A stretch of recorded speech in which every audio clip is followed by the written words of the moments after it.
सल्तनत का कौन सा वंश है ये? पांचवा, चौथा वंश। ये है 4 नंबर का वंश।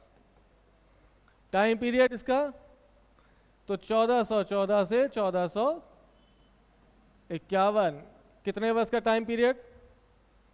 37 साल का टाइम पीरियड। और कितने शासक? 4 शासक। अगर हम आपसे बोलें कि पूरे सल्तनत काल में सबसे कमजोर वंश कौन सा है, तो आपका जवाब होगा सैयद वंश सबसे कमजोर शासक थे। सैयद वंश सबसे कमजोर वंश था। कितने शासक? 4। कौन कौन से? पहला खिज्र खां, टाइम पीरियड 1414 से 1421। दूसरा मुबारक शाह, 1421 से 1433। तीसरा मोहम्मद शाह, 1433 से 1443। और चौथा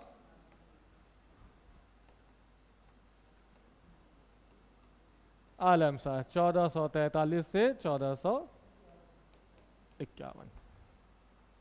है ना? क्या पढ़ना है हमको? कुछ भी नहीं पढ़ना, बस थोड़ा सा खिज्र खां के बारे में जान लो, थोड़ा सा मुबारक शाह के बारे में जान लो, और इसके बाद ये इंपॉर्टेंट नहीं है, ये इंपॉर्टेंट नहीं है। बस तुम्हें ये पता होना चाहिए कि सैयद वंश का अंतिम शासक कौन है? आलम शाह। और सैयद वंश का संस्थापक कौन है? खिज्र खां। कब गद्दी पर बैठा? 1414 में। और कब उतरा गद्दी से? नहीं, डेथ कब हुई? 1421 में। अब क्योंकि खिज्र खां को दिल्ली की गद्दी दी किसने? तैमूरलंग ने। और तैमूरलंग व्यक्ति कैसा है? क्रूर व्यक्ति है, खतरनाक व्यक्ति है, तो उसके डर से खिज्र खां भी भयभीत होंगे। ऐसे में दिल्ली की गद्दी पर बैठेंगे तो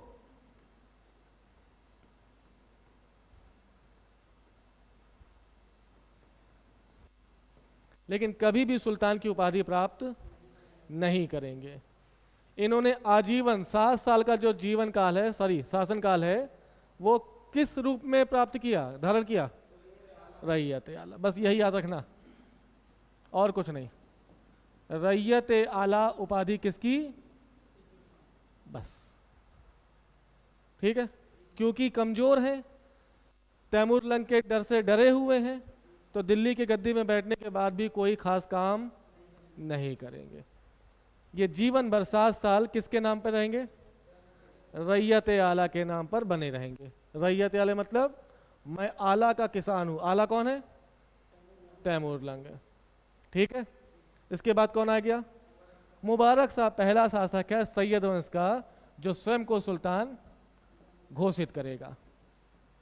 क्योंकि अब तुम तैमूरलंग की मृत्यु हो चुकी है, शाहरुख गद्दी को प्राप्त कर चुका है। शाहरुख कौन है?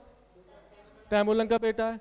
वो उतना मजबूत, उतना क्रूर नहीं जितना तैमूरलंग था। इस वजह से दिल्ली में बैठा व्यक्ति स्वयं को सुल्तान घोषित कर देगा। क्या मंगोलियन है?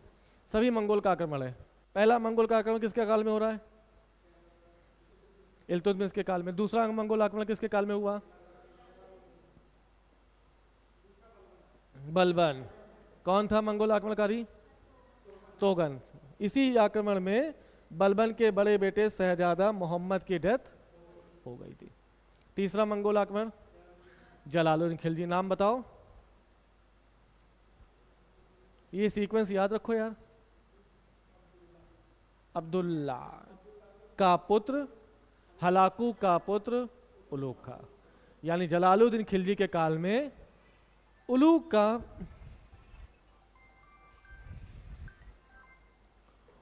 खां गद्दी पर बैठा, सॉरी दिल्ली पर आक्रमण किया उसने, और उसने नवीन मुसलमानों को स्थापित कर दिया था। अलाउद्दीन खिलजी के काल में कितने मंगोल आक्रमण हुए? 5। सीक्वेंस याद है सबको? तो पहला, हाँ, कादिर खां सलजी। तीसरा कुतलुग ख्वाजा तारगी का और तातार का। अब मेरा क्वेश्चन ये बताओ कि कुतलुग ख्वाजा के विद्रोह का दमन किसने किया, मतलब आक्रमण को किसने दबाया? कौन कौन थे वो? जो अलाउद्दीन खिलजी की सेना से लड़े थे?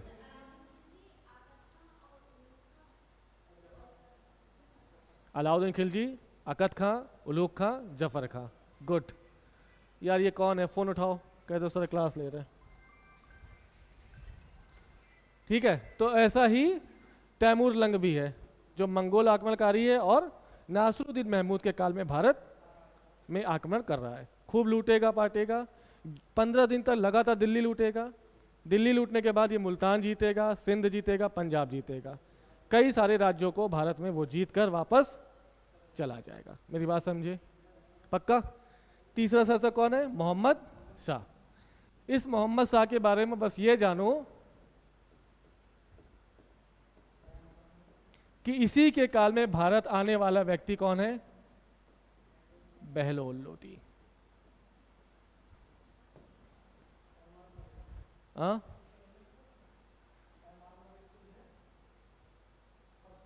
अरे हाँ, मेरे बैंक के स्टाफ हैं, ये क्या कह रहे हैं? बुला लो बुला लो। ठीक है, बहलोल लोदी। बहलोल लोदी कौन?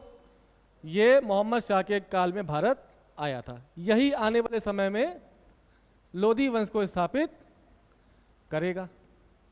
ठीक है, बस इससे ज्यादा कुछ याद मत करना।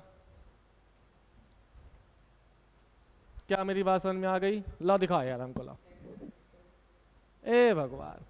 ठीक है, मोहम्मद शाह के काल में आया और बहलोल लोदी मोहम्मद शाह का सेनापति बन गया। अब जैसे सेनापति बनेगा ये अपनी शक्तियों को धीरे धीरे बढ़ाना शुरू कर देगा। फिर इसके बाद सैयद वंश के आखिरी शासक कौन है? आलम शाह। आलम शाह के बाद बहलोल लोदी गद्दी प्राप्त कर लेगा। ठीक है, तो चार शासक गद्दी पर बैठे, उसके बाद कमजोर शासक थे, इन्होंने कुछ काम नहीं किया, और आखिरी अंतिम शासक कौन? अंतिम वंश लोदी वंश। कितने साल? 1451 से 1526। कितने साल का इतिहास? 76 वर्ष का इतिहास, हाँ है ना? और कितने शासक? 3 शासक। कौन कौन? बहलोल लोदी 1451 से 1489। दूसरा सिकंदर लोदी 1489 से 1517। और तीसरा और अंतिम कौन? इब्राहिम लोदी 1517 से 1526। और इब्राहिम लोदी ही पानीपत के फर्स्ट युद्ध में हारेगा और भारत की धरती पर मुगल वंश स्थापित हो जाएगा। बाबर से, हाँ ठीक है। ले आए फिर एक एक करके। चलो, कौन है ये? बहलोल लोदी। किस वंश का शासक है ये? लोदी वंश। तो ये पहला वंश है जो अफगानी वंश है। कौन सा है? याद रखना। इसके पहले भारत में अफगानी आए ही नहीं। तो चाहे गुलाम वंश हो, चाहे खिलजी वंश हो, चाहे तुगलक वंश हो, चाहे सैयद वंश हो, ये सभी वंश के शासक किस जाति के हैं? तुर्क हैं। और ये पहला है जो अफगानी शासक है। यानी अफगानी वंश भारत में कब अस्तित्व में आया? तो आप कहेंगे लोदी वंश के समय। लोदी वंश बोलो या अफगानी वंश बोलो, बात एक ही है। पहला कौन है शासक? अब अफगानों की एक परंपरा है। अफगानों की क्या है? एक परंपरा है। वो परंपरा क्या है? क्योंकि अफगानी हमेशा कबीलाई समाज से जुड़े हुए हैं। और कबीले की समाज की सबसे प्रमुख विशेषता क्या होती है? कबीला मतलब साथ साथ रहने की परंपरा। साथ साथ रहोगे तो आपस में एकता बनी रहेगी। और एकता कब बनेगी? जब आपस में सभी व्यक्ति एक समान व्यवहार करेंगे। अब क्योंकि बहलोल लोदी भी अफगानी है तो उसके मन में भी क्या आएगा? एक समान भावना आएगी। तो ये अपने अफगानी सरदारों और खुद के मध्य क्या कोई असमानता स्थापित करेगा? नहीं करेगा ना। तो जैसे ही बहलोल लोदी ने दिल्ली की गद्दी प्राप्त की, अफगानिस्तान से कई अफगानी सरदार भारत आ गए कि चलो मेरा भाई बन गया राजा, हम लोग पहुंचेंगे, सहायता करेंगे और उसके मतलब बुरे टाइम पर साथ भी दे देंगे। अब दिल्ली किसके अधीन हो गई? बहलोल लोदी। और यहां पर अफगानों का संकेंद्रण होने लगा। मेरी बात समझे? अब भारत की दिल्ली पर कौन आ गए? अफगानी। कैसे हैं ये? यानी एक समान भावना से प्रेरित हैं। बहलोल लोदी भी सबको इक्वल समझ रहा है। ऐसे में क्या ये सुल्तान की उपाधि लेगा? तो कौन सी उपाधि लेगा ये? तो याद रखना, बहलोल लोदी ने जो उपाधि धारण की है वो मसनद ए आली है, समानों में समान। अब क्योंकि राजा है, जैसे मंत्रिपरिषद जानते हो, मंत्रिपरिषद क्या होती है? पीएम को सहायता और सलाह देने के लिए एक मंत्रिपरिषद होगी। पीएम भी तो उसका भाग है। किसका? तो फिर मंत्रिपरिषद और पीएम में क्या अंतर है? हाँ, पीएम मतलब प्राइम मिनिस्टर ना, यानी मंत्रियों का प्रमुख। जो मंत्रिपरिषद का ही एक हिस्सा है। वैसे ही बहलोल लोदी अफगानों का प्रमुख, लेकिन अफगानों में से ही एक। तो उसने कौन सी उपाधि ली? मसनद ए आली। मतलब ये उसका दरबार है। मसनद समझ गए ना? पिलो, मसनद ये है। इस मसनद में एक व्यक्ति बैठा होगा। बिल्कुल, इस मसनद में बैठा होगा। और यहां मसनद किसका लगा होगा? यहां बहलोल का है। तो बैठे सब लोग एक जगह है, लेकिन बिल्कुल मिडिल में कौन बैठा है? तो है तो ये सब समान, लेकिन समानों में थोड़ा सा ऊंचा कौन? बहलोल लोदी। इसलिए इसके दरबार में समानता स्थापित थी। बढ़िया से सम्मान अमान चल रहा था। कोई भी विद्रोह नहीं होगा, क्योंकि ये सबको समान दर्जा दे रहा है। आराम से ये अपने 37 साल बिता लेगा। कितने साल? 1451 से 1489। कितने साल हो गए ये? 38 साल। 38 साल। इस 38 साल के शासनकाल में उसने सिर्फ और सिर्फ जौनपुर जीता। तो पूछा जाएगा कि जौनपुर विजय किसने की? तो आप कहेंगे लोदी वंश के संस्थापक बहलोल लोदी ने। इसके अलावा उसने कोई भी साम्राज्य विस्तार नहीं किया। तो नासरुद्दीन महमूद के समय जो साम्राज्य दिल्ली से पालन तक सिमट गया था, उसमें बहलोल लोदी ने थोड़ा सा एक्सपेंड कर दिया और जौनपुर को अपने साम्राज्य में मिला लिया। ठीक है। जब लोदी ने जौनपुर मिलाया तो उस समय जौनपुर सरकी वंश के अधीन था। ठीक है। और सरकी वंश की स्थापना मलिक सरवर ने की है। तो पूछा जाएगा सरकी वंश कहां पर है? तो आप कहेंगे जौनपुर में है। सरकी वंश का संस्थापक कौन है? तो आप कहेंगे मलिक सरवर। ये मलिक काफूर की तरह है, समझ गए? मलिक काफूर कौन है? दास है। क्या है वो? किन्नर है। तो ये भी किन्नर है, लेकिन किन्नर होने के बावजूद भी मजबूत है। एक नए वंश को स्थापित कर देगा। इससे छीनेगा कौन? बहलोल। और अपने साम्राज्य में जौनपुर को मिला लेगा। बात समझ गए? इसके बाद कौन आया? इसका बेटा सिकंदर लोदी। टाइम पीरियड 1489 से 1517। 26 इब्राहिम लोदी है। सुनाई दिया हमको?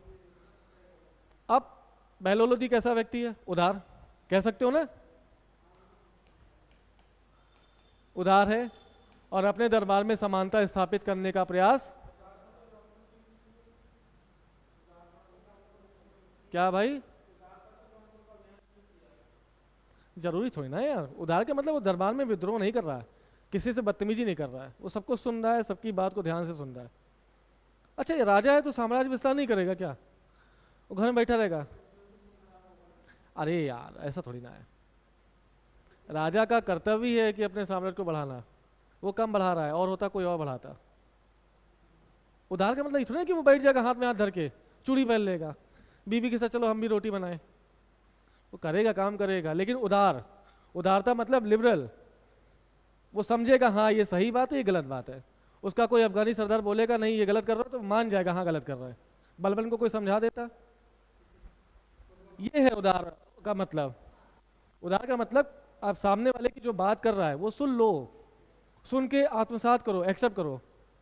और कट्टर जैसे तुम समझाने जाओगे तुम्हें तलवार चला देगा टाइप पर, चलो जाओ निकलो, बड़े आए थे हमको समझाने। नहीं, उदार है और समानता स्थापित करने का प्रयास कर रहा है। ये कौन है? इसका पुत्र। किसका पुत्र?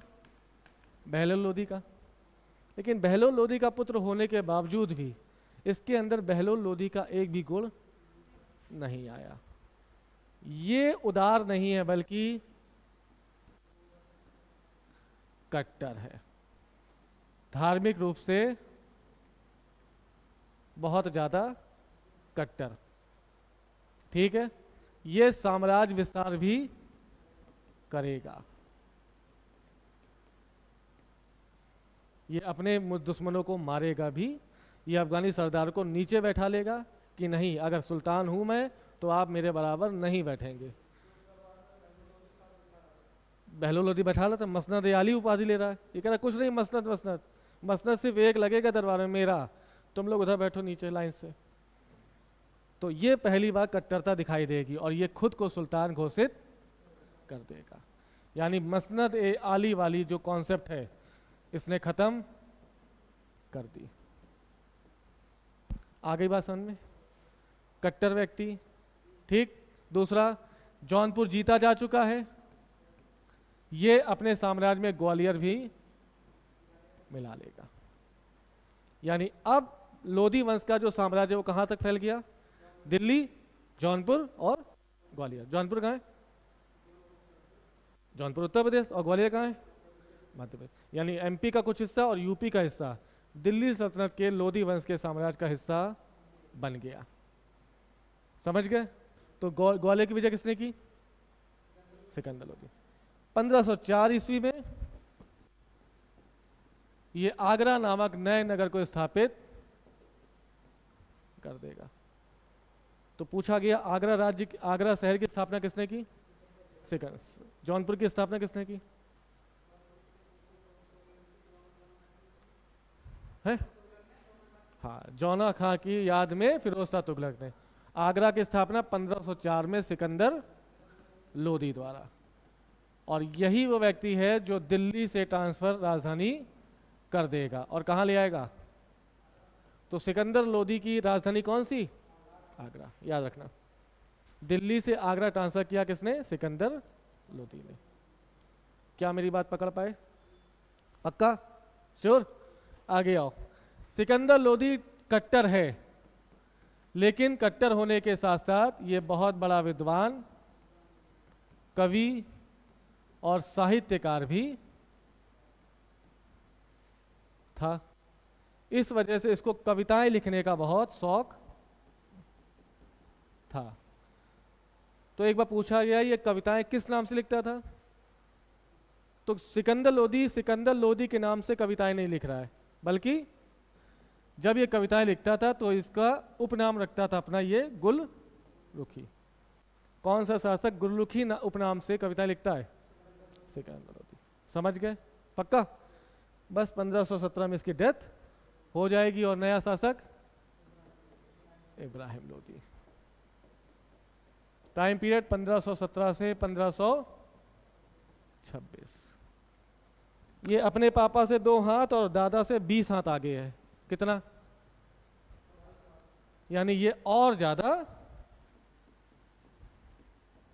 कट्टर, और ज्यादा धार्मिक असहिष्णु है। इस्लाम के अलावा जितने भी लोग अलग धर्म को मान रहे हैं उनका क्या है? ये विरोधी है। अफगानी सरदार को मारने कूटने की बात करता है। वो कह रहा है कि अगर मेरे खिलाफ विद्रोह करोगे तो मैंने दिल्ली में यातना घर बनवाया है, गरम तवे में बैठा देंगे तुमको अगर मेरे खिलाफ विद्रोह किया तो। कैसा व्यक्ति है ये? अब जब इतनी भयानक यातनाएं दे रहा है ये, तो अफगानी सरदार इसके प्रति क्या हो जाएंगे? असंतुष्ट हो जाएंगे ना। यानी अगर आपसे क्वेश्चन पूछे कि अफगानी सरदारों को असंतुष्ट करने वाला शासक कौन? इब्राहिम लोदी। और इसने किया भी। क्या हुआ समझो। इब्राहिम लोदी बैठा कहाँ है? दिल्ली। किसका बेटा है ये? इब्राहिम लोदी के एक चाचा हैं जिनका नाम दौलत खां लोदी, एक चाचा हैं आलम खां लोदी,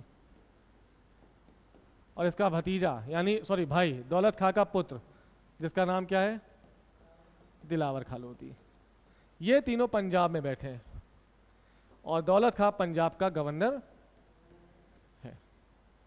कहानी समझना कैसे बाबर आएगा। अब इब्राहिम लोदी का शासनकाल चल रहा है, टाइम है 1517 से 1526, बहुत कट्टर है।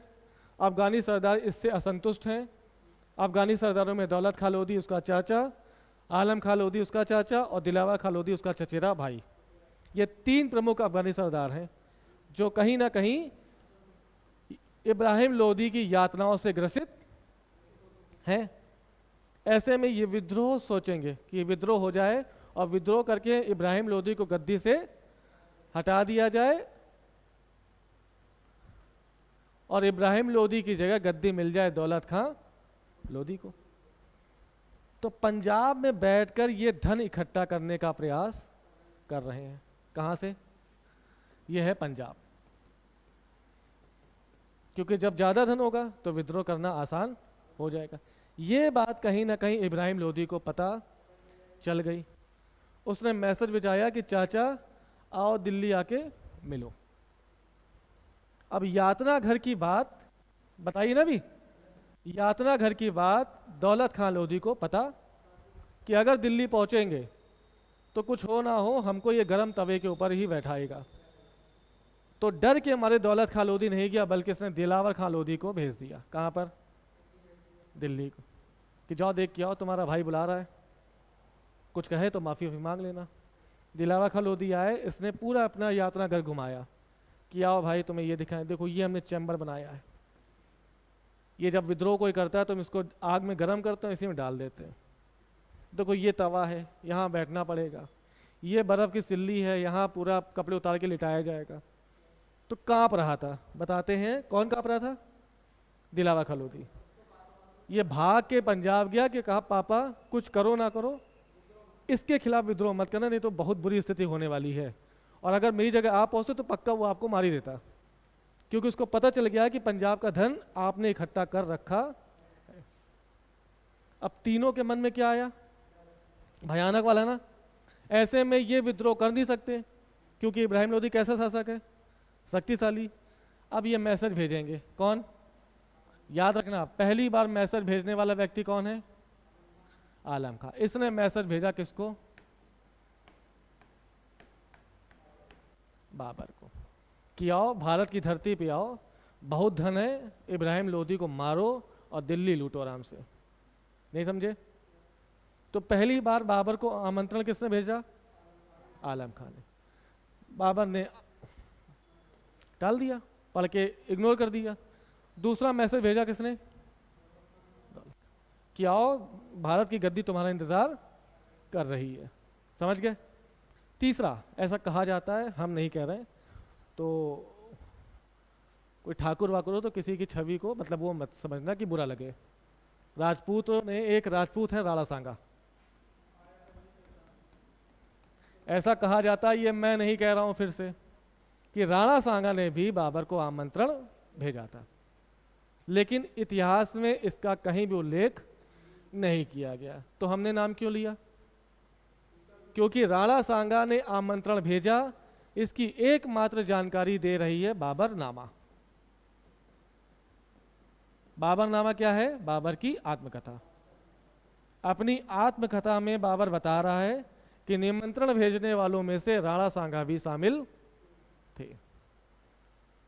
समझे? बाकी कोई भी इतिहासकार राणा सांगा का नाम नहीं ले रहा। और क्यों नहीं ले रहा? समझ गया ना क्यों नहीं ले रहा होगा? समझ गया ना? साक्ष्य वाली बात नहीं है। कांड हो जाएगा, बवाल हो जाएगा, पूरा राजपूत इकट्ठा हो जाएंगे कि नहीं हो जाएंगे।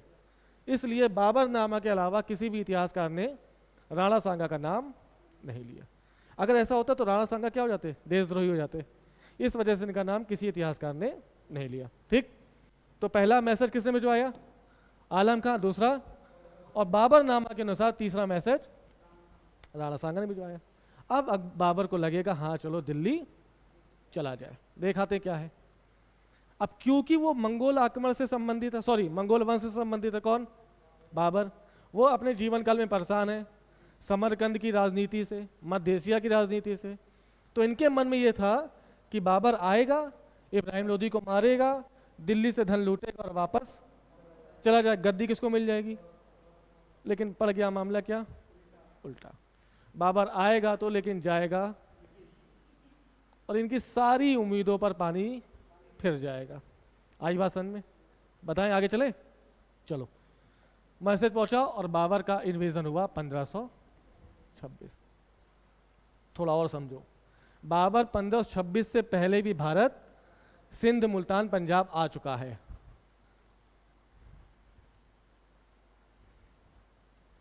पंजाब, राजस्थान और एक जगह है बाजौर।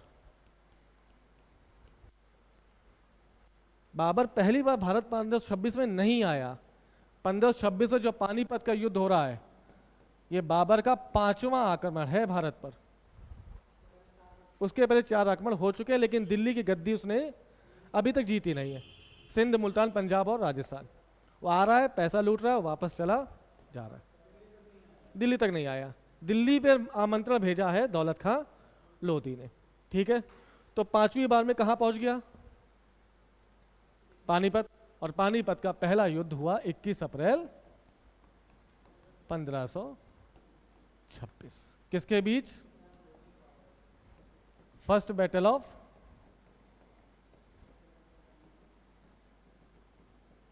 पानीपत। किसके बीच? इब्राहिम लोदी और बाबर। जीता कौन? और इब्राहिम लोदी की डेथ। पहला शासक जिसका युद्ध भूमि में मृत्यु हुई। इसके पहले कोई भी शासक युद्ध भूमि में मारा नहीं जा रहा है। कौन है पहला शासक जिसकी युद्ध भूमि में मृत्यु हुई? कौन है? इब्राहिम लोदी। याद रखना, ठीक है। अब युद्ध हुआ, एक तरफ 1 से 1.5 लाख की सेना और दूसरी तरफ सिर्फ 15 से 20 हजार की सेना। कैसे जीत गए?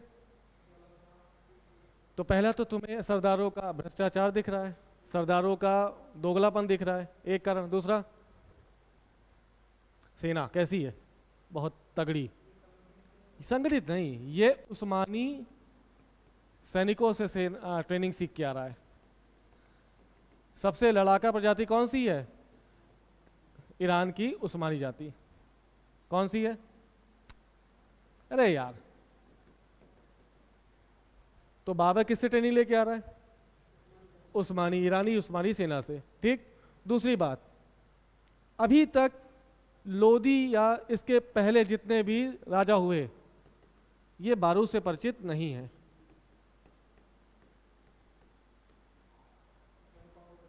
बारूद है ही नहीं, लाने वाला कौन? यानी हथियार के रूप में क्या है उसके पास? बारूद, और बारूद से भरी हुई तोपें। नहीं समझे मेरी बात? तो बारूद का पहली बार प्रयोग कब हुआ? नहीं, इसीलिए बताना है। बारूद का पहली बार प्रयोग कभी भी पानीपत का ऑप्शन ना लगाना, ठीक है। व्यापक प्रयोग हुआ है, लेकिन बारूद पहली बार आ गई थी बाजौर के युद्ध में। कहां पर? बाबर पहले बाजौर के युद्ध में बारूद यूज कर चुका है। बाबर व्यापक प्रयोग कब किया उसने? 1526। एक तरफ बारूद, तोपे, और एक इसकी अन्य पद्धति है जिसे बोलते हैं तुलगमा पद्धति। बताते हैं। तो इस वजह से बाबर इजीली पानीपत के फर्स्ट युद्ध में इब्राहिम लोदी को मारकर दिल्ली की गद्दी प्राप्त कर लेगा। समझे? बारूद समझ गए, तोप समझ गए, ये क्या है, तुलगमा पद्धति क्या है, समझो। पहले पूछा जाएगा तुलगमा पद्धति है क्या? युद्ध नीति है। किसने यूज की?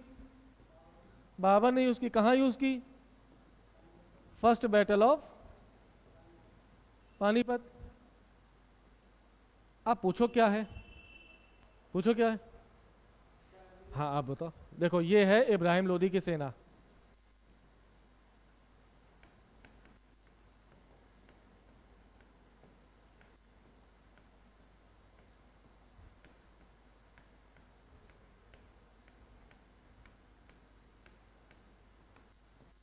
ज्यादा है ना?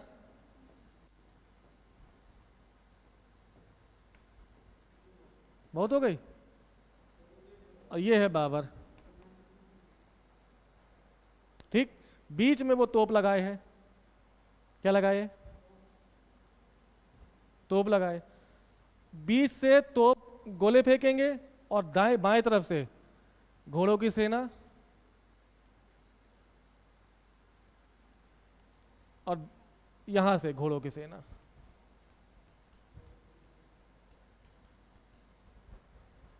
यानी इधर से निकलेगी घोड़ों की सेना, यहां तक पहुंचेगी, पीछे से मारती जाएगी, इधर से निकलेगी, यहां से मारती जाएगी और आगे से तो अब गिर ही रहे।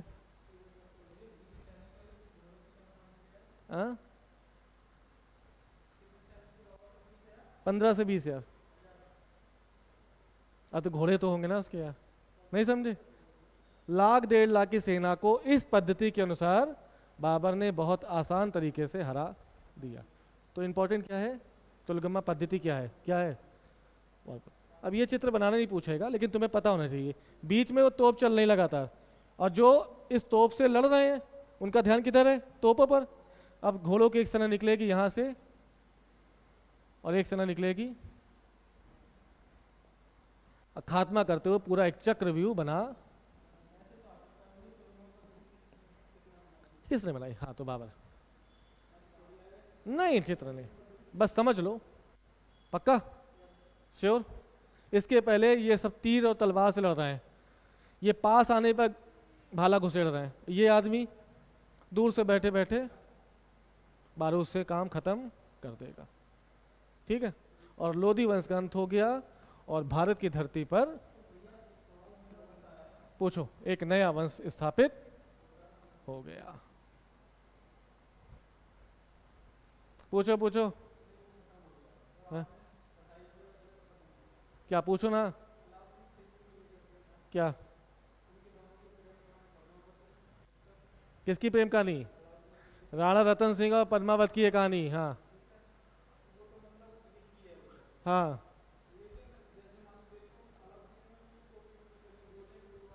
अलाउद्दीन खिलजी ने तो मूवी देख के परेशान हो जाओ। मूवी दिखा रहे तो फेंक रहा है, कहाँ बारूद नहीं है उस समय। तो डायरेक्टर से बोलो रिसर्च करके आए थोड़ा सा, बनाने से कुछ नहीं होगा। कहाँ है गोले भाई? बारूद है नहीं तो आग कहाँ लग रही है? समझे? तो पिक्चर देखो इंटरटेनमेंट के लिए, उससे कुछ सीख नहीं पाओगे तो, है ना? समझ गए? मुगल वंश आ गया, टाइम पीरियड 1526 से। अच्छा पूरा मुगल वंश तो बहुत है, लेकिन हम कहाँ पढ़ेंगे? 1700 मध्यकाल का भारत। और औरंगजेब की मृत्यु 3 मार्च 1707 के बाद इतिहासकार मान रहे हैं कि अब मध्यकाल का अंत हो गया। ठीक है?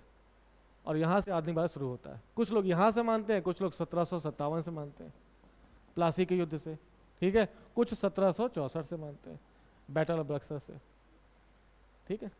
लेकिन हमें कहाँ पढ़ना है? मध्यकाल भारत में। अब ये बस ये लास्ट है 1700।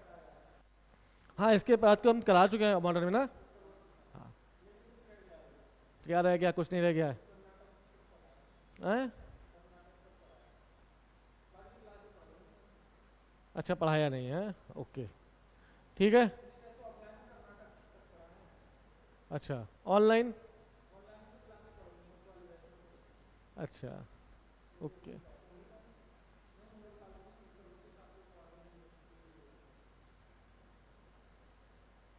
बहादुर शाह फर्स्ट, ये सब जहांदार शाह, फरुख सियर, ये सब पढ़ाया है ना हमने। मोहम्मद शाह रंगीला, अहमद शाह, नहीं पढ़ाया? बहुत धीरे धीरे मुंडी हिल रही है। सीक्वेंस बताओ उत्तरवर्ती मुगल शासकों का। क्यों भूल गए भाई? याद रखो ना यार। चलो मिलते हैं कल हम लोग। अब कल हम शुरू करेंगे। नहीं नहीं नहीं, अब इसमें प्रांतीय साम्राज्य भी है ना।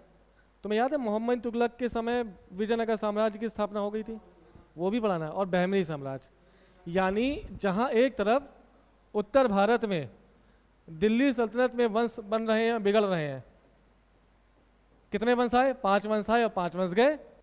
उसी दौरान यहाँ पर विजयनगर में और बहमनी साम्राज्य में एक हिंदू साम्राज्य और एक मुस्लिम साम्राज्य भी पनप रहा है।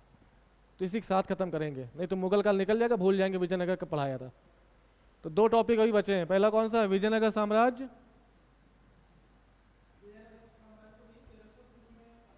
और दूसरा है बहमनी साम्राज्य। हाँ, ये 2-3 क्लास में हो जाएगा, ठीक है। फिर उसके बाद हम लोग मुगल काल शुरू कर लेंगे। ओके।